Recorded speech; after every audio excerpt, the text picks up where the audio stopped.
musicien et grand chantre de l'Éternel, il est issu d'une famille de 5 enfants. Il a décidé de se consacrer entièrement au service de Dieu par la louange. Ex-membre de l'un des meilleurs groupes musicaux d'Afrique, Shekinah, Charles Alao est celui que je reçois dans le cadre de votre émission préférée Ivoire TV Show. Bonjour Charles. Bonjour Sarah. Comment tu vas? Ça va bien par la grâce de Dieu. À 6 ans déjà, tu animais les réunions de différents groupes de l'église. Tu avais commencé ton ministère de chantre. Oui, bon, d'abord je tiens à saluer tous les téléspectateurs et les téléspectatrices de ivoiretv.net. Ici on dit les internautes. Ah, les internautes, bon, voilà, les internautes d'Ivoire-TV.net. C'est un plaisir pour moi et c'est un privilège pour moi d'être sur votre chaîne de télévision. Alors j'ai commencé à 6 ans à jouer du tambour. C'est le premier instrument que mon père m'a octroyé lors de mon anniversaire. Et à 6 ans, j'ai commencé à taper dans du tambour. Et j'ai tout de suite, par la grâce de Dieu, pu exceller dans cela. Et ça m'a permis d'animer les différents groupes, les réunions des femmes, les groupes des jeunes, les groupes des enfants et tout ça. On venait me chercher pour aller jouer du tambour. J'ai commencé tôt, oui, parce que je veux dire, entre guillemets, je pourrais dire que franchement, je suis fait pour ça. Je suis fait pour la musique. J'ai toujours fait la musique. Et je ne sais pas faire autre chose que ça, voilà. Pourquoi cette séparation alors que tout semblait bien marcher avec Shekinah? Alors, je crois que c'est clair qu'avant que je n'intègre Shekinah en 99, j'avais mes projets. Ça, il faut que je le dise, j'avais mes projets personnels. J'avais mes projets personnels et tout marchait bien avec Shekinah et tout marche bien avec Shekinah. Mais comme je l'ai dit, arrivé à un certain moment, j'ai voulu faire les choses à ma façon. J'ai voulu faire les choses que je ressentais vraiment. Et vous savez qu'avec un système de groupe, ce n'est pas possible. On est obligé n'est-ce pas, se conformer à l'esprit de groupe.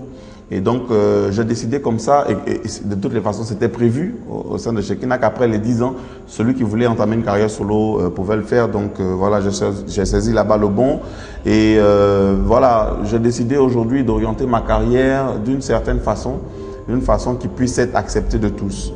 Vous savez que la musique chrétienne est une musique sacrée, mais je pense qu'aujourd'hui, nous pouvons la démocratiser, entre guillemets, permettre à tout le monde de pouvoir accéder à cette musique-là. Parce que c'est une musique d'abord d'évangélisation, c'est vrai une musique d'adoration, de louange, mais aussi une musique d'évangélisation. Donc, pouvoir permettre à ceux qui n'ont pas l'habitude de côtoyer les églises, de pouvoir écouter et pouvoir recevoir la parole de Dieu au travers de cette musique-là.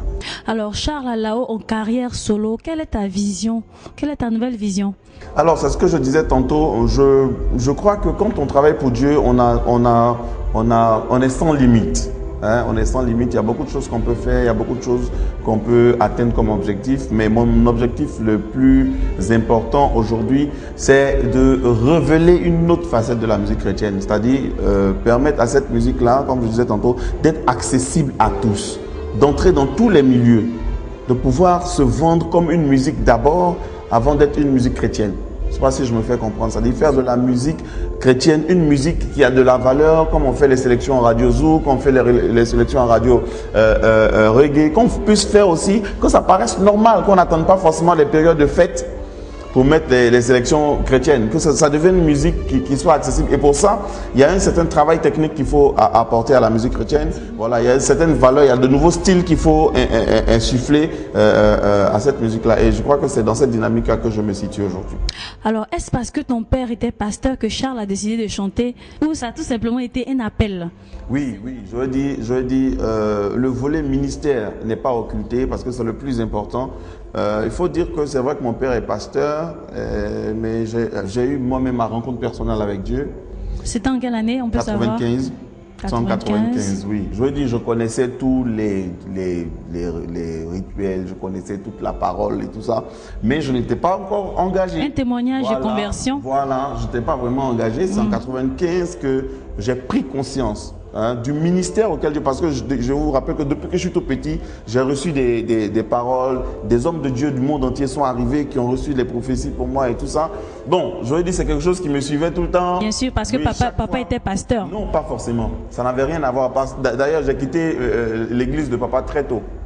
J'ai quitté j'ai travaillé avec beaucoup de pasteurs, j'ai travaillé avec beaucoup d'hommes de Dieu sur la place que vous connaissez, je veux dire, Révérend Adebayo, j'ai travaillé chez lui, j'ai travaillé avec le groupe Co-Héritier, en tout cas avec beaucoup de personnes. Et chaque fois, il y avait des hommes de Dieu, à l'instar de ce que moi-même je ressentais que j'avais reçu de la part de Dieu.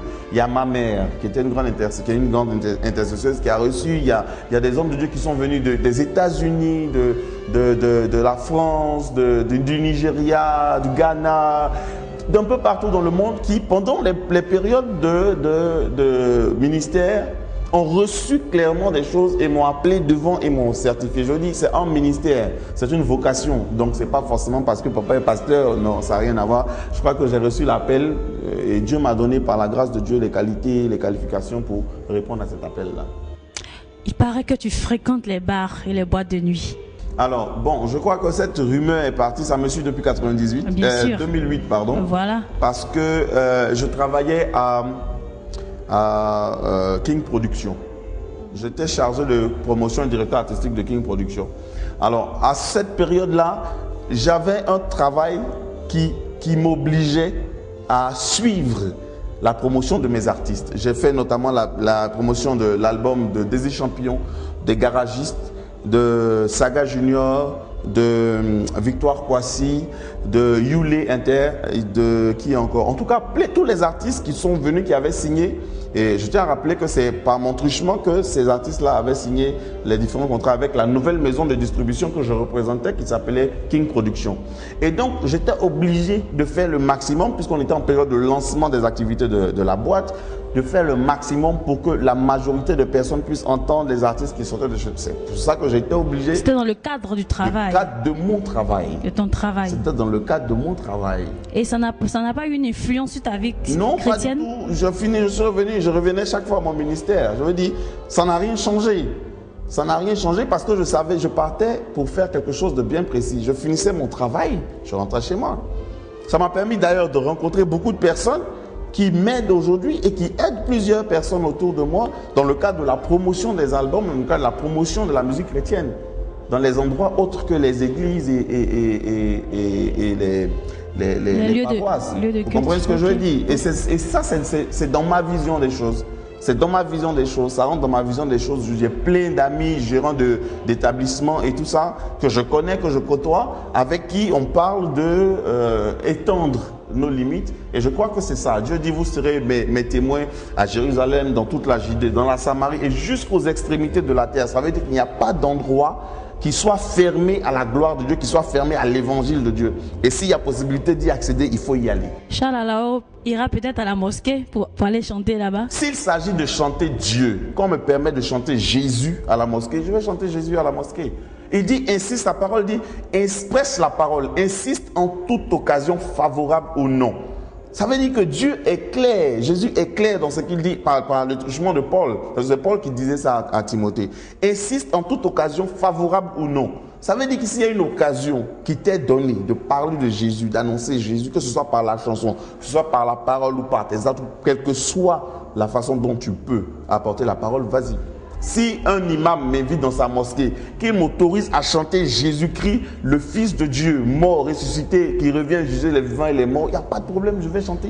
Ce n'est pas en contradiction avec ma foi et ma profession de foi. Au contraire, c'est un espace nouveau qui va s'ouvrir à moi et je crois que l'Esprit de Dieu va faire un travail, des personnes seront converties à Jésus-Christ. Et c'est ce à quoi Jésus nous appelle. Allez faire de toutes les nations des disciples, les baptisant au nom du Père, du Fils et du Saint-Esprit et enseignez-leur à observer tout ce qui est écrit dans la parole. C'est la vision et c'est la mission que Christ nous a donnée. Donc je ne sais pas pourquoi je me gênerais à aller chanter là-bas. Mais dans les battements de mon cœur,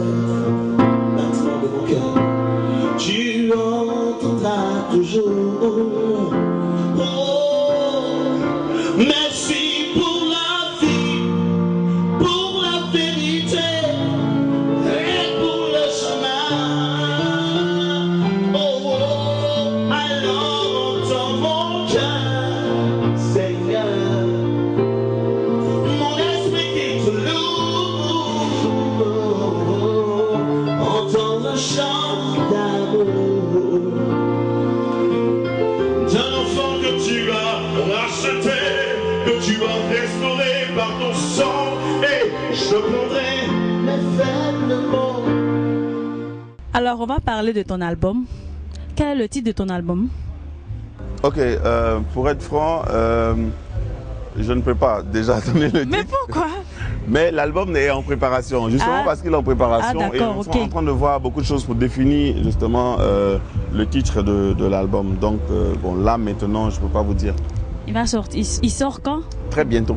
Très bientôt. La date précise? Très bientôt. L'exclusivité, Ivoire TV Show, on ne peut pas la voir? Très bientôt. Ah, ok. Alors, est-ce que Charles est un cœur à prendre? Non, pas du tout. Je suis marié, père de 2 enfants. D'accord. Amis internautes, c'est bien compris, Charles Alao est marié. Hein? Père de 2 enfants. Alors, est-ce qu'on peut avoir un acapella? Un acapella. Oui. Ok. Un acapella. Ok. Allons-y. Je peux t'accompagner. Hein?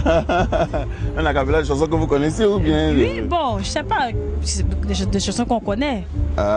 Bon, Ton d'accord. répertoire, Shekina, bon. Mes amis, je vous assure, j'ai parcouru l'univers, je cherchais un refuge, car je n'avais pas la paix. De marabout en féticheur, de religion en ordre mystique, mais je n'ai rien trouvé. On part au refrain. J'ai marché, marché, personne, personne, j'ai tourné en rond, personne, personne, j'ai fouillé, fouillé,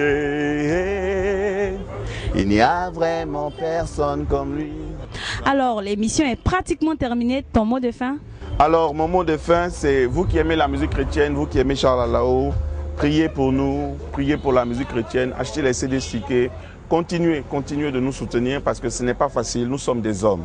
Je tiens à le dire, nous sommes des hommes, il arrive que nous puissions trébucher, mais le plus dur, ce n'est pas de tomber, c'est de pouvoir se relever. Et aidez-nous quand nous tombons à nous relever, parce que nous sommes ensemble. Nous sommes aussi des âmes que Dieu a appelées. Et je pense que ce qui doit nous motiver, c'est l'amour fraternel et la manifestation de l'amour de Jésus. Parce que Jésus n'a pas regardé notre état pour venir mourir pour nous. Donc ne regardez pas l'état de quelqu'un pour pouvoir, développer des idées par rapport à lui. Aidons ceux qui sont faibles à devenir forts. Alors, je sais que les Ivoiriens de la diaspora qui nous suivent aimeront bien t'appeler pour te féliciter, pour t'encourager, ton contact. Alors, pour tous ceux qui veulent me joindre, je suis joignable au 08 23 08 35 00 225, l'indicatif de la Côte d'Ivoire, et puis vous avez le 08 23 08 35 ou le 00 225 encore 40 42 65 00. Je répète, 40 42 65 00. Alors, un dernier a cappella, le tout dernier des derniers de l'émission. Bon, je vais vous donner un exclu. Voilà. Tout pouvoir m'a été donné sur la terre et dans les cieux. Mon nom est au-dessus de tout nom. Et tout homme a la rédemption par mon sang précieux, car je suis le Dieu fidèle et bon. J'ai subi la croix pour tous ceux qui croient.